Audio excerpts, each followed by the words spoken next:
سلام و صد سلام نوری دیده. سلام من به اهل غریبان رسیده. السلام علیکم برادران، السلام علیکم با همه برادران یار و دوستان.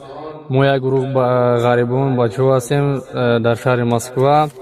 یک برادر عزیز ما میخواهد برای مادر عزیزان ما یک 4 جمله سرود قصه کند. مرحمت برادر. وای در غمی هم او چو خواهر سوختیم، از دوری دو درو برادر سوختیم.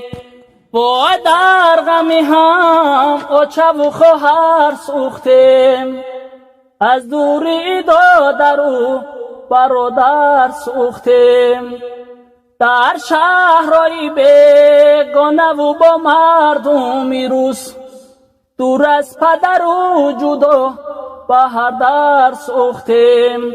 کفتر کی بلا نیم، در غریبی آواریم، از غمی تو ایا چجان در بدری هر خانیم. کفتر کی بلا نیم، در غریبی آواریم، از غمی تو ایا چجان در بدری هر خانیم.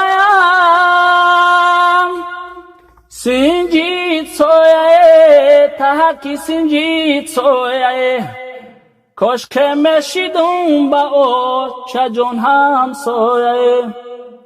سنجید سویه تحکی سنجید سویه، کاش که مشیدم با او چجان هم سویه. در پشتکی تیر زو با گردن کج، از علمکای او چاهک سوخت جگر.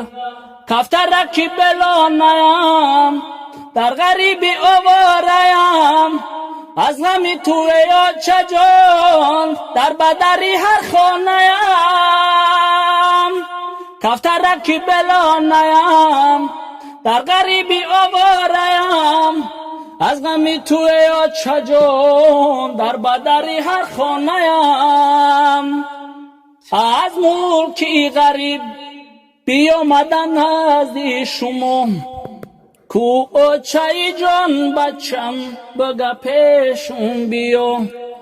از ملکی غریب بیامدن نزد شما، کو چای جان بچم بگه پیشون بیا. در پشتکی تیر زو با گردن کج، از علمکای او چاهک سوخت جگر. کفتر کی بلا نیم، در غریبی آواریم، از غمی تو یا چجان در بدری هر خانیم. کفتر کی بلا نیم، در غریبی آواریم، از غمی تو یا چجان در بدری هر خانیم. سلامت باشین برادر، سلامت باشین. یک جهان تشکر. الله نگهبان.